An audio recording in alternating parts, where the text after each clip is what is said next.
BSNന്റെ BSc nursing and paramedical കോഴ്സുകളിലേക്കുള്ള option registration ആരംഭിച്ച വിവരം നിങ്ങളെല്ലാവരും അറിഞ്ഞിരിക്കും.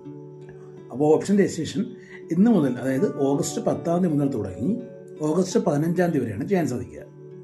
ഓഗസ്റ്റ് 15 വൈകുന്നേരം 5 മണി വരെയാണ് ഈ ഒരു ഫെസിലിറ്റി ഉള്ളത്.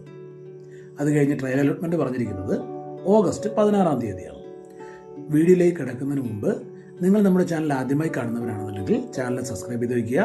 അതോടെ നമ്മൾ ഇടുന്ന വീഡിയോകൾ ഉടൻ തന്നെ നിങ്ങളിലേക്ക് നോട്ടിഫിക്കേഷനായി എത്തുന്നതാണ്. അപ്പോൾ ഫസ്റ്റ് അലോട്ട്മെൻറ്റിന് വേണ്ടിയാണ് നമ്മൾ ഇന്ന് ഓഗസ്റ്റ് 10 മുതൽ ഓപ്ഷൻസ് രജിസ്റ്റർ ചെയ്യുന്നത്. ഫസ്റ്റ് അലോട്ട്മെൻറ്റിൽ നമ്മൾ കൊടുക്കുന്ന ഓപ്ഷൻസ് ആദ്യത്തെ 3 അലോട്ട്മെൻറ്റുകളിലേക്ക് പരിഗണിക്കും. അതായത് ഫസ്റ്റ് അലോട്ട്മെൻറ്റിൽ നമ്മൾ എത്ര കോളേജസും കോഴ്സസുമാണോ കൊടുക്കുന്നത്, ഈ കോളേജസും കോഴ്സസും മാത്രമായിരിക്കും തുടർച്ചയായി വരുന്ന 3 അലോട്ട്മെൻറ്റുകളിലേക്ക് പരിഗണിക്കുന്നത്.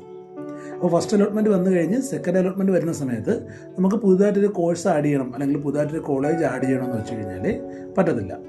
ആദ്യത്തെ 3 അലോട്ട്മെൻറ്റ് കഴിഞ്ഞ് മാത്രമേ പുതിയൊരു കോളേജോ കോഴ്സോ പിന്നീട് ആഡ് ചെയ്യുവാൻ സാധിക്കുകയുള്ളൂ. പുതിയൊരു കോളേജ് വീണ്ടും ആഡ് ആവുകയാണെന്നുണ്ടെങ്കിൽ ആ ഒരു കോളേജ് മാത്രം നമുക്ക് വീണ്ടും ആഡ് ചെയ്യാൻ സാധിക്കും. പക്ഷേ ഫസ്റ്റ് അലോട്ട്മെൻറ്റിൽ കൊടുത്ത സമയത്തുണ്ടായിരുന്ന കോളേജ് സെക്കൻഡ് അലോട്ട്മെൻറ്റിൽ വീണ്ടും ആഡ് ചെയ്യുവാൻ സാധിക്കത്തില്ല. നമ്മൾ ആൾറെഡി കൊടുത്തിരിക്കുന്ന ഓപ്ഷൻസ് നമുക്ക് എന്ത് ചെയ്യാം, റിമൂവ് ചെയ്യുകയോ അല്ലെന്നുണ്ടെങ്കിൽ അതിനെ റീഅറേഞ്ച് ചെയ്ത് വയ്ക്കുകയോ സാധിക്കും. അതുകൊണ്ട് തന്നെ നമുക്ക് ഏതെല്ലാം കോളേജുകൾ നമ്മൾ അഡ്മിഷൻ എടുക്കാൻ വില്ലിങ് ആണോ ആ കോളേജുകളെല്ലാം തന്നെ, ആ കോളേജസ് ആയാലും കോഴ്സസ് ആയാലും അതെല്ലാം തന്നെ ഫസ്റ്റ് അലോട്ട്മെൻറ്റിൽ തന്നെ കൊടുക്കണം. ഫസ്റ്റ് അലോട്ട്മെൻറ്റ് കൊടുത്താൽ മാത്രമേ ആ ഫുൾ സീറ്റ് വേക്കൻസി നമുക്ക് കിട്ടുകയുള്ളൂ. ആദ്യത്തെ 3 അലോട്ട്മെൻറ്റ് കഴിഞ്ഞ് പിന്നെ വരുന്നത് സ്പെഷ്യൽ അല്ലെങ്കിൽ സ്പോട്ട് അലോട്ട്മെൻറ്റുകളാണ്.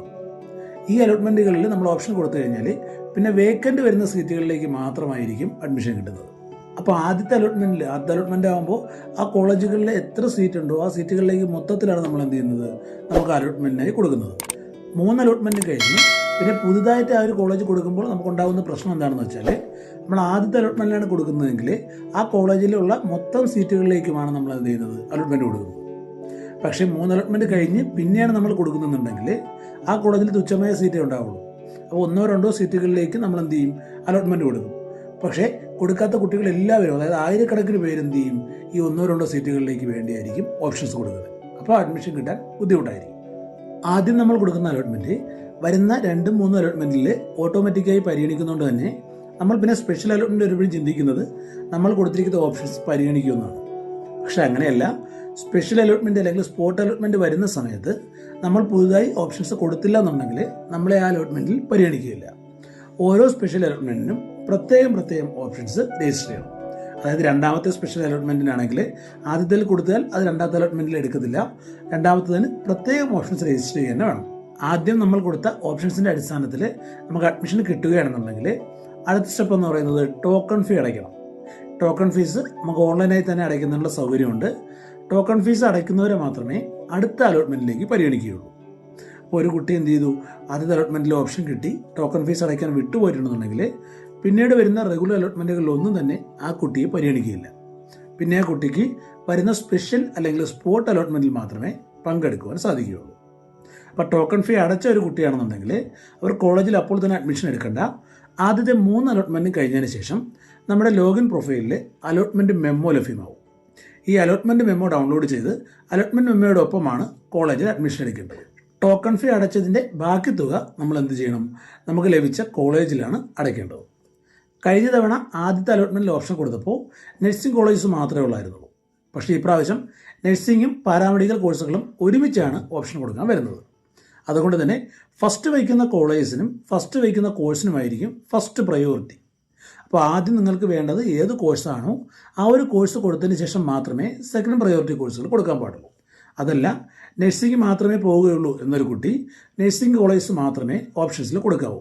നമ്മൾ വേറെ ഏതെങ്കിലും ഒരു കോളേജോ കോഴ്സോ കൊടുത്തു കഴിഞ്ഞാൽ കിട്ടിക്കഴിഞ്ഞാൽ ഉറപ്പായും 3ാമത്തെ അലോട്ട്മെൻറ്റ് കഴിഞ്ഞിട്ടും നഴ്സിംഗിലേക്ക് മാറിയില്ലെങ്കിൽ നമുക്ക് കിട്ടിയ കോളേജ് അല്ലെങ്കിൽ കോഴ്സിൽ തന്നെ അഡ്മിഷൻ എടുക്കേണ്ടതായി വരും.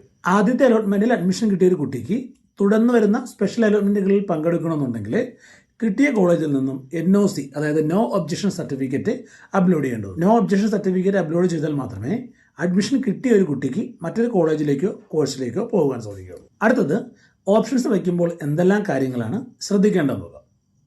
ഓപ്ഷൻസ് വയ്ക്കുമ്പോൾ നമ്മൾ മെയിനായി അറിഞ്ഞിരിക്കേണ്ട കാര്യം, നമ്മൾ ഓപ്ഷൻസ് വെച്ച് നമുക്ക് എത്രാമത്തെ ഓപ്ഷനാണോ അലോട്ട്മെൻറ്റിൽ കിട്ടുന്നത് അതിൻ്റെ താഴേക്കുള്ള കോഴ്സസും കോളേജസും മൊത്തത്തിൽ എന്ത് ചെയ്യും, റിമൂവ് ആവും.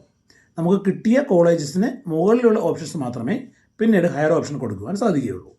അതുകൊണ്ട് തന്നെ നമുക്ക് വേണ്ട ഏതെങ്കിലും ഒരു കോഴ്സ് നമുക്ക് കിട്ടിയ കോളേജിന് താഴെയായി പോവുകയാണെന്നുണ്ടെങ്കിൽ പിന്നെ നമുക്ക് ആ കോളേജസും കോഴ്സസും കിട്ടാൻ വളരെ ബുദ്ധിമുട്ടായിരിക്കും. അതുകൊണ്ട് തന്നെ ഫസ്റ്റ് അലോട്ട്മെൻറ്റിൽ ഓപ്ഷൻസ് കൊടുക്കുമ്പോൾ നിങ്ങൾ ഗവൺമെൻറ് കോളേജസാണ് മെയിനായി നോക്കുന്നുണ്ടെങ്കിൽ ഗവൺമെൻറ് കോളേജസ് വെച്ചതിന് ശേഷം മാത്രമേ സെൽഫ് ഫിനാൻസിങ് കോളേജുകൾ വയ്ക്കുവാൻ പാടുള്ളൂ. അല്ലെങ്കിൽ സെൽഫ് ഫിനാൻസ് കോളേജിൽ അഡ്മിഷൻ കിട്ടുകയാണെന്നുണ്ടെങ്കിൽ താഴെ വെച്ചിരിക്കുന്ന ഗവൺമെൻറ് കോളേജസ് എല്ലാം തന്നെ റിമൂവ് ആവും. ഏറ്റവും പ്രധാനമായി ശ്രദ്ധിക്കേണ്ട ഒരു കാര്യം, ചില കുട്ടികൾ നോക്കുന്നത് ഗവൺമെൻറ് കോളേജസ് ആയിരിക്കും. അവർക്ക് കോഴ്സ് വിഷയമാകത്തില്ല. അതായത് നഴ്സിംഗോ MLTയോ അങ്ങനെ ഒരു വിഷയമില്ല. അവർക്ക് ഏതെങ്കിലും ഒരു പാരാമെഡിക്കൽ കോഴ്സ് മതി. പക്ഷേ കിട്ടുന്നത് ഗവൺമെൻറ് കോളേജിലായിരിക്കണം എന്നുള്ള കുട്ടികളുണ്ട്. അപ്പോൾ അവർ കൊടുക്കുമ്പോൾ ആദ്യം നഴ്സിംഗിനാണ് ഫസ്റ്റ് പ്രയോറിറ്റി എന്നുണ്ടെങ്കിൽ നഴ്സിംഗിൻ്റെ ഗവൺമെൻറ് കോളേജ് കൊടുക്കുക. രണ്ടാമത് MLT ആണ് നോക്കുന്നതെങ്കിൽ MLTയിലെ ഗവൺമെൻറ് കോളേജ് കൊടുക്കുക. അങ്ങനെ അവർക്ക് വേണ്ട എല്ലാ കോഴ്സസിൻ്റെയും ഗവൺമെൻറ് കോളേജസ് കൊടുത്തതിന് ശേഷം മാത്രം ഫസ്റ്റ് പ്രയോറിറ്റിയിലുള്ള, അതായത് നഴ്സിംഗിൻ്റെ സെൽഫ് ഫിനാൻസിങ്, അതായത് MLTയുടെ സെൽഫ് ഫിനാൻസിങ്, ഈ രീതിയിൽ കൊടുത്തു വരിക. അപ്പോൾ അങ്ങനെ കൊടുക്കുമ്പോൾ ഒരു ഉപയോഗം എന്ന് പറയുന്നത് നഴ്സിംഗിൻ്റെ ഗവൺമെൻറ്റിൽ കിട്ടാത്തൊരു കുട്ടിക്ക് എന്ത് ചെയ്യും, MLTയുടെ ഗവൺമെൻറ്റിൽ കിട്ടും. അവർക്കൊരിക്കലും പ്രൈവറ്റിലോട്ട് പോകാൻ ചാൻസ് കുറവായിരിക്കും. ഇങ്ങനെ കൊടുക്കുമ്പോഴുള്ള മറ്റൊരു പ്രശ്നം എന്ന് പറയുന്നത്, ഇപ്പോൾ നഴ്സിംഗ് കഴിഞ്ഞ് രണ്ടാമത് വെച്ചിരിക്കുന്നത് MLT ആണ്. അപ്പോൾ MLT കിട്ടിക്കഴിഞ്ഞാൽ താഴോട്ടുള്ള എല്ലാ കോഴ്സസും കോളേജസും ഡിലീറ്റ് ആവും. അതായത് നഴ്സിംഗിൻ്റെ പ്രൈവറ്റ് സെൽഫ് ഫിനാൻസിങ് കോളേജസിൽ കിടക്കുന്നത് എന്തിൻ്റെ താഴെയാണ്, MLTക്ക് താഴെയാണ്. അപ്പോൾ ആ കുട്ടിക്ക് വരുന്ന അലോട്ട്മെൻറ്റുകളിൽ ഗവൺമെൻറ് നഴ്സിംഗ് കിട്ടിയില്ല എന്നുണ്ടെങ്കിൽ സെൽഫ് ഫിനാൻസിങ് പിന്നെ കൊടുക്കുവാൻ സാധിക്കില്ല. അപ്പോൾ കിട്ടിയ കോഴ്സ് തന്നെ എന്ത് ചെയ്യേണ്ടി വരും, ചൂസ് ചെയ്യേണ്ടതായി വരും. അതുകൊണ്ട് വേണ്ട കോളേജസും കോഴ്സസും കൊടുത്തതിന് ശേഷം മാത്രമേ താല്പര്യമില്ലാത്ത കോളേജസും കോഴ്സസും താഴേക്ക് കൊടുക്കുവാൻ പാടുള്ളൂ. കോളേജസും കോഴ്സസും കൊടുത്തപ്പോൾ ഇപ്പോൾ എന്തെങ്കിലും തെറ്റ് പറ്റിയെന്ന് വിചാരിക്കുക. അപ്പോൾ ട്രയൽ അലോട്ട്മെൻറ്റ് നോക്കിയതിന് ശേഷം എന്തെങ്കിലും ഓപ്ഷൻസിൽ ചേഞ്ച് വരുത്തണമെന്നുണ്ടെങ്കിൽ ചേഞ്ച് ചെയ്യാൻ സാധിക്കും. പക്ഷേ ഫസ്റ്റ് അലോട്ട്മെൻറ്റിൽ ആ കോളേജിലെങ്കിലും കോഴ്സ് വീണ് കഴിഞ്ഞാൽ പിന്നെ ചേഞ്ചസ് ഒന്നും വരുത്തുവാൻ സാധിക്കുകയില്ല. ഈ ഒരു വീഡിയോ നിങ്ങൾക്ക് ഉപകാരപ്പെട്ടെന്ന് കരുതുന്നു. മറ്റൊരു വീഡിയോയുമായി നമുക്ക് വീണ്ടും കാണാം.